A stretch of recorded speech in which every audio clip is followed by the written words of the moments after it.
Bonjour à tous, merci de vous connecter, vous êtes nombreuses, donc merci à vous. Bienvenue, aujourd'hui on a un webinaire autour du Trunksip et sur le fait de comment réaliser des économies grâce à cette technologie. Donc moi je suis Mélodie Patriot, je suis directrice marketing chez Folia Team et je suis accompagnée de Nicolas Jacquet qui est directeur général adjoint du groupe. Bonjour. Alors avant toute chose Nicolas, est-ce que vous pouvez nous expliquer ce qu'est le Trunksip ? Oui, alors je ne voudrais pas tout de suite rentrer dans des considérations trop technologiques, mais ce qu'on peut dire sur le Trunksip, c'est finalement c'est la technologie qui permet aujourd'hui aux entreprises de téléphoner via Internet ou de faire de la VoIP, de la voix sur IP. Aujourd'hui, téléphoner sur Internet, on le fait tous à titre personnel au moins, via nos box Internet chez nous à la maison. Alors maintenant, le nombre de téléphones qu'on peut raccorder à une box et puis les possibilités de gestion derrière font que ces systèmes ne sont pas du tout adaptés au monde des entreprises. Que pour les toutes petites entreprises. Donc, si on est une PME, si on est une ETI, un grand compte, c'est par le biais du Trunksip, couplé à un IPBX, on va y venir par la suite, qu'on va acheminer les communications entrantes et sortantes de l'entreprise sur un lien Internet et qu'on va faire de la VOIP.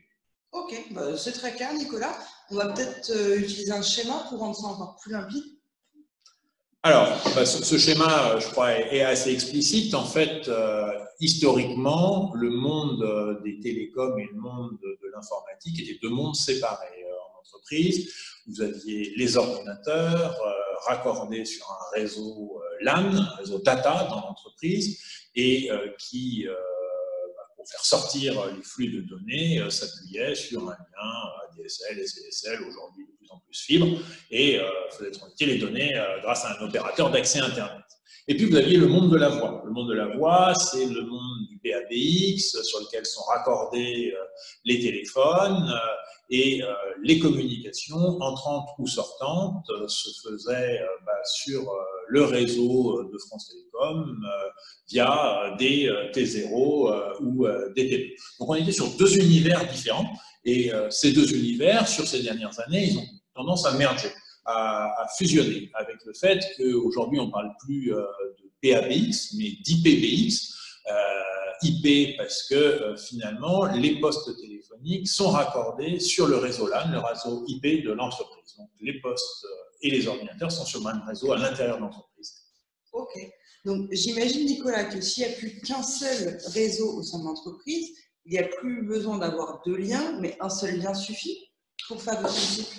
Oui, c'est exactement ça. On avait fusionné le monde de la téléphonie et de l'informatique au sein de l'entreprise. On le fusionne, j'allais dire, en dehors de l'entreprise, en faisant transiter la voix et les données sur un même lien, un lien SDSL, un lien fibre, avec la technologie Trunksip, des canaux Trunksip qui viennent remplacer vos anciens canaux derrière les T2, T0. Voilà. Et c'est là qu'on va parler de communication full IP, puisque du poste téléphonique sur le réseau LAN et jusque en dehors sur le réseau de l'opérateur, vous êtes en full IP. Ok. Mais finalement, la voix sur IP, ça ne me paraît pas très nouveau. Et puis en plus, d'ailleurs, chez Folia Team, en tant qu'opérateur, ça fait des années qu'on vend du Trunksip. Alors pourquoi on parle autant du Trunksip ces dernières semaines ? Alors, vous avez complètement raison. C'est pas une technologie très nouvelle et vous avez encore plus raison quand vous dites que Folia Team en vend depuis de nombreuses années. Maintenant, il y a tout de même deux raisons qui font que on en parle plus ces derniers temps.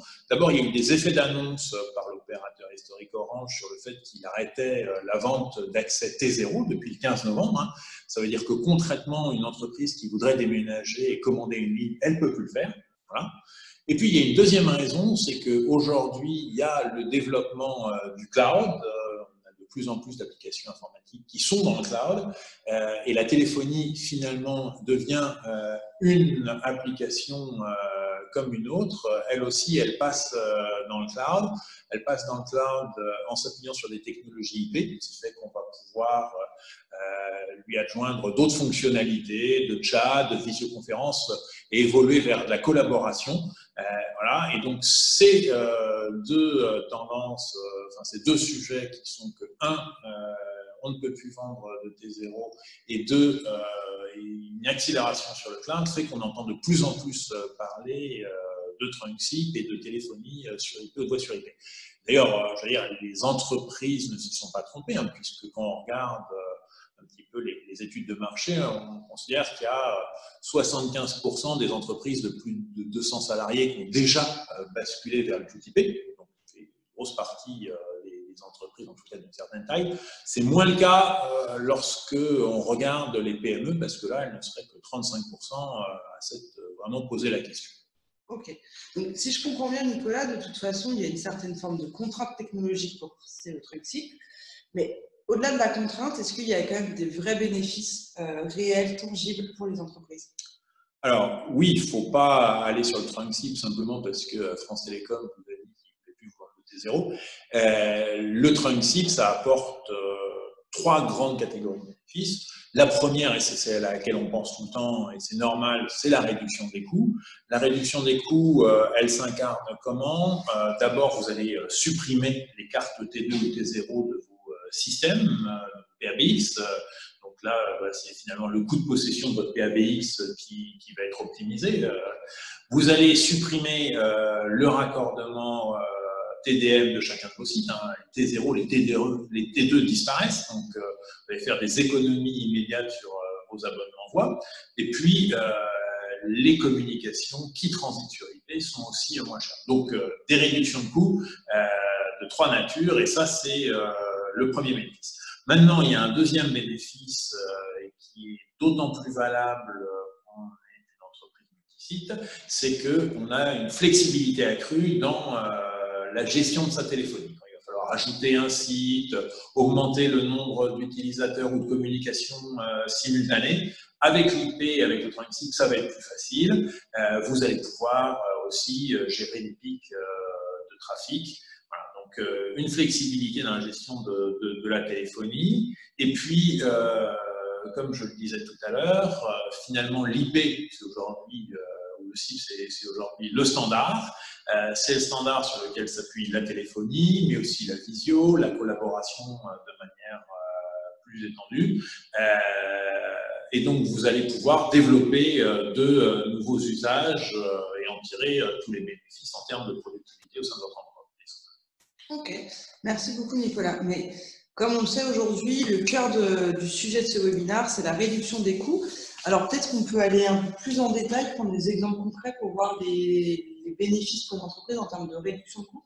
Oui, ce que je vous propose, c'est qu'on regarde déjà le cas d'une entreprise qui serait monosite, hein, parce qu'il y a des bénéfices très concrets pour les PME à migrer vers le trunk SIP.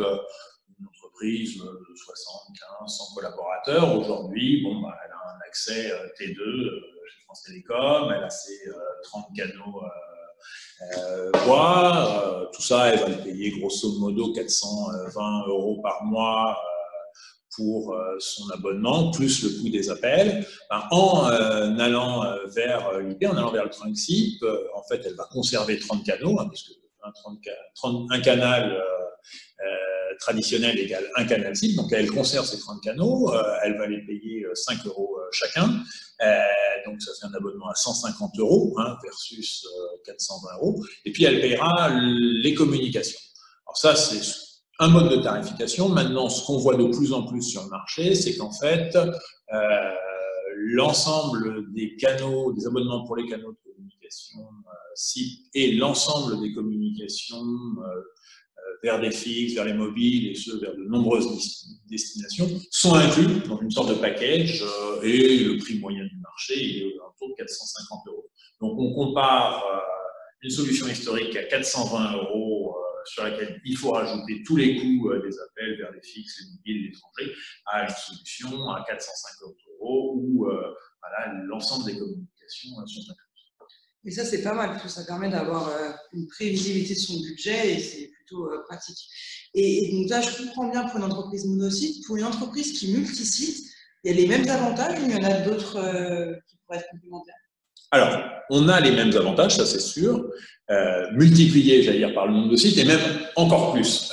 Pourquoi? Parce que si on prend le cas de sites qui aujourd'hui sont généralement reliés par un réseau data, un réseau VPN, on va pouvoir mutualiser un certain nombre de choses. C'est-à-dire que au lieu d'avoir des abonnements T0, T2 sur chacun de vos sites, vous allez pouvoir concentrer la sortie de vos communications à un seul et même endroit. Donc, vous allez avoir un seul et même trunk SIP, si je caricature, une seule et même sortie trunk SIP pour l'ensemble de vos sites. Donc, on va pouvoir mutualiser les abonnements, on va pouvoir mieux gérer les pics de communication, et puis vos communications intersites, et souvent les communications intersites dans une entreprise, dans les communications internes, ça peut vite représenter 30 à 40% des communications, elles vont être gratuites puisque les communications intersites vont transiter sur votre réseau VPN, voilà, et donc vous n'allez pas payer pour. Donc, je veux dire, le trunk SIP est intéressant pour les PME, le trunk SIP est encore plus intéressant pour les entreprises multisites. Oh bah c'est parfait, merci Nicolas. Donc en clair, adopter le trunk SIP, on est sûr de faire des économies. Par contre, comment on y va concrètement? Alors, comment on y va? D'abord, sachez qu'il y en a beaucoup qui y sont allés avant vous, puisque, comme je le disais, ça fait de nombreuses années qu'on en vend. Donc, ça veut dire que c'est une technologie qui est éprouvée. Et c'est relativement simple. Vous avez tout un tas d'acteurs aujourd'hui sur le marché. Néanmoins, quand vous décidez d'aller vers le trunk SIP, il y a tout de même un certain nombre de précautions à avoir vis-à-vis de votre prestataire. Tout d'abord, il va falloir s'assurer qu'il y a une sorte de pérennité de vos investissements, au sens où il faut vérifier que votre opérateur de trunk SIP, sa solution, est compatible avec les IPPX du marché, en tous les cas avec les IPPX que vous avez dans vos sites. C'est pas vous de tout changer, c'est au contraire à l'opérateur de vous garantir qu'effectivement il est compatible avec votre matériel. Donc une question un petit peu de pérennité de vos investissements, une question de disponibilité et de résilience. Alors je vais m'étendre un peu sur ce point-là parce que c'est pas forcément toujours bien maîtrisé. Il ne faudrait pas qu'on se dise finalement je vais faire des économies, que tout ça, ça se fasse au détriment de la disponibilité de son service de communication de voix. Il va être essentiel de mettre en place des mécanismes de résilience de son trunk SIP qui finalement parfois peuvent être alignés sur les mécanismes d'architecture de TOIP que vous avez choisi avec de la redondance pour sécuriser votre infrastructure téléphonique. Il faut que cette sécurisation, cette disponibilité, vous l'ayez aussi dans votre trunk SIP. Et là, on va voir que le trunk SIP offre de nombreuses solutions. Déjà, les canaux SIP peuvent être routés sur un lien de backup. Ça, c'était pas du tout possible avec les T0, T2 de France Télécom. On ne pouvait pas, comme ça, router sur des liens divers et variés. Ensuite, les environnements SIP, ils vont intégrer des mécanismes de PCA pour plan de continuité d'activité. Concrètement, ça veut dire que s'il y avait un problème, on peut router vers un numéro tiers vos lignes, voire des plans de reprise d'activité, le PRA, où là, c'est un routage vers un certain nombre de numéros en fonction de règles prédéfinies. Voilà, ça, c'est des options que doit pouvoir vous proposer votre opérateur trunk SIP. Il y a un point au-delà de la pérennité, au-delà de la disponibilité qui concerne la sécurisation. Et là, on est plutôt dans la sécurisation au sens sécurité informatique, à savoir qu'on est dans le monde de l'IP et il faut qu'il y ait s'assurer d'une parfaite sécurisation de son trunk SIP, comme on sécurise, j'allais dire, l'ensemble de ses réseaux. Il faut qu'il y ait une étanchéité par rapport au monde Internet et pour ça, il faut mettre en place ce qu'on appelle un SBC ou un Session Border Controller. Le Session Border Controller, si je fais l'analogie avec le monde de la data, c'est un peu le firewall de la voie sur IP. Voilà, donc pérennité, disponibilité, sécurisation. Et puis il y a un quatrième point auquel il faut veiller, c'est que votre opérateur de trunk SIP va respecter la réglementation. Cette réglementation, il doit la respecter à la fois dans votre pays d'origine, mais peut-être dans les différents pays dans lesquels vous allez vous retrouver, parce qu'il y a des réglementations en vigueur qui ne sont pas forcément les mêmes partout. Ça veut dire quoi concrètement? Qu'il va falloir gérer les appels d'urgence, j'appelle la police ou les pompiers, il faut être sûr que le numéro aboutit. Voilà. La portabilité des numéros, est-ce qu'il est capable de le faire? La disponibilité de tout type de numéro sur son trunk SIP. Voilà, ce sont des éléments qu'il faut vérifier auprès de votre prestataire. Il faut lui poser la question. Ça marche. Donc ça, c'est très clair. Donc si je m'assure de tous ces points, j'aurai un trunk SIP de qualité. Mais la question de fond derrière, c'est est-ce que je dois quand même changer forcément de fournisseur par rapport à mon fournisseur de lien Internet actuel ou je peux continuer avec le même? Qu'est-ce que vous me recommandez? Alors, forcément, moi j'ai envie de vous dire, changez tout et venez chez Foliatine. Maintenant, si on regarde, en fait, on n'est pas obligé de changer de fournisseur. On peut faire transiter, comme je l'expliquais, l'ensemble des communications sur un seul et même lien. Néanmoins, la recommandation qu'on a chez Foliatine, dès qu'on touche à, j'allais dire, des structures d'une certaine taille, c'est de bien séparer les flux voix et les flux data. Et pour bien le faire, il vaut mieux avoir un lien dédié à la voix. Parce que là, vous allez pouvoir mieux gérer des questions de qualité de service, vous allez pouvoir allouer la bande passante nécessaire. Il faut se rendre compte qu'aujourd'hui, quand on téléphone sur le bon vieux réseau RTC, on a une qualité audio qui est très bonne et on est habitué à ça. Et il ne faudrait pas, parce qu'on bascule sur le monde sur IP, qu'on dégrade cette qualité audio pour les utilisateurs.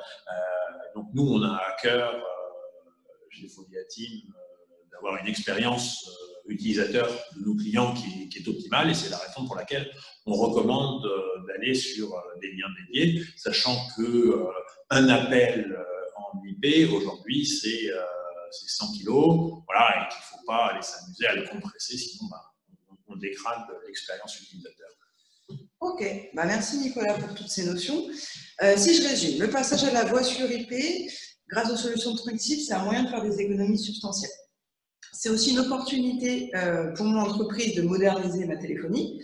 Et puis, vous l'avez dit, ça peut me permettre de moderniser ou d'adopter de nouveaux outils de travail collaboratif. C'est bien ça?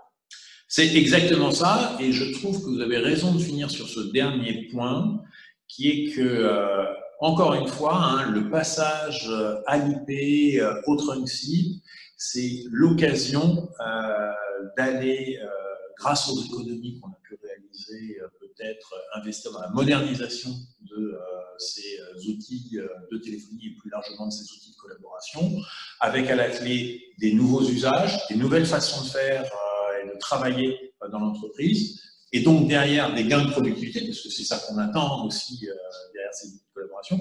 Et là, les économies, les bénéfices pour l'entreprise sont essentiels. Donc, moi, si je devais résumer, j'aurais tendance à dire que bon, c'est le bon moment. Il y a des gains substantiels pour y aller. Puis, forcément, Foliatine peut vous aider. Parfait, merci Nicolas. Alors, est-ce que vous avez des questions? Je vois qu'il y en a quelques-unes qui arrivent. Alors, on va commencer par la première. Nicolas, on nous demande si les communications passent par un lien Internet, est-ce qu'il n'y a pas un risque que les communications soient mauvaises ou hachées? Alors, c'est une très bonne question. Je ne l'ai pas précisé tout à l'heure. J'ai dit qu'il fallait un lien dédié, mais il ne faut pas n'importe quel type de lien pour faire parler, enfin pour faire passer la voix. C'est du temps réel. Il faut du débit garanti et il faut un flux symétrique. Donc, on bannit les liens ADSL, ou alors vraiment si au bout il y a 2-3 utilisateurs, on peut aller sur les liens ADSL, mais sinon il faut bannir ce type de lien. Ça marche. Autre question qui nous arrive, c'est quand est-ce que je dois migrer? Alors, je vais dire un petit peu quand vous voulez, puisque, comme je vous l'ai dit encore une fois, ce type de technologie est complètement mature. Maintenant, il y a des annonces qui ont été faites, il y a une roadmap par Orange, opérateur historique, qui fait que de toute manière, vous allez être contraint d'y aller. Si je rappelle les dates, depuis novembre 2018, vous ne pouvez plus commander de lignes analogiques. Et puis, depuis maintenant 2 mois et demi, le 15/11/2019, il est plus possible de commander des accès T0. Orange a annoncé, au-delà de tout ça, la fermeture progressive de ces plaques RTC. On va éteindre le réseau cuivre. Et tout ça, c'est annoncé pour 2023. Donc, ça veut dire qu'il vous reste, grosso modo, 2-3 ans, quoi qu'il arrive, pour faire évoluer votre téléphonie numérique vers une téléphonie IP si vous ne l'avez pas fait. Parfait. On va prendre une dernière question parce qu'il nous reste 2 minutes. Alors, n'hésitez pas, si vous avez des questions, vous nous les notez, puis on ne manquera pas d'y répondre. Alors, la dernière question, Nicolas, c'est qu'est-ce que je dois faire pour tout ce qui est ligne analogique, en fait, ligne ascenseur, fax et mes terminaux de paiement qui aujourd'hui sont accordés sur des lignes analogiques? Alors, ça, c'est un cas de figure auquel on est confronté régulièrement. Les différents prestataires avec lesquels vous avez ce type de matériel y réfléchissent aussi depuis de nombreuses années. Alors, pour les alarmes et les lignes ascenseurs, là, il faut vraiment vous rapprocher de vos prestataires qui ont des solutions qui vont s'adapter à vos équipements. Chaque cas est un peu spécifique, donc je ne vais pas rentrer dans le détail. Pour les fax, il y a encore un certain nombre de clients qui ont besoin d'utiliser des fax.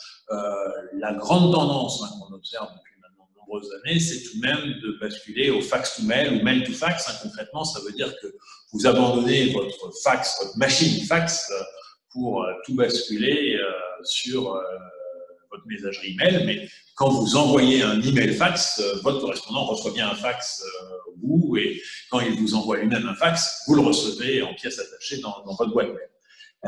Et puis, vous parliez des machines à affranchir ou des terminaux de paiement. Là aussi, les prestataires ont des solutions. Ils doivent vous changer les équipements et derrière mettre des boîtiers qui vont permettre d'aller communiquer sur Internet, un peu comme on ajoute un boîtier pour recevoir la fibre optique à domicile. Ok. Parfait. Merci beaucoup, Nicolas, pour toutes ces informations. Merci à vous. Merci à vous d'avoir participé aujourd'hui. Comme je vous disais, n'hésitez pas à nous poser des questions, on ne manquera pas de vous répondre. Et puis, d'ici quelques minutes, vous pourrez retrouver ce webinaire en replay et puis vous pourrez télécharger la présentation. Merci à tous. Bonne journée. Merci. Au revoir.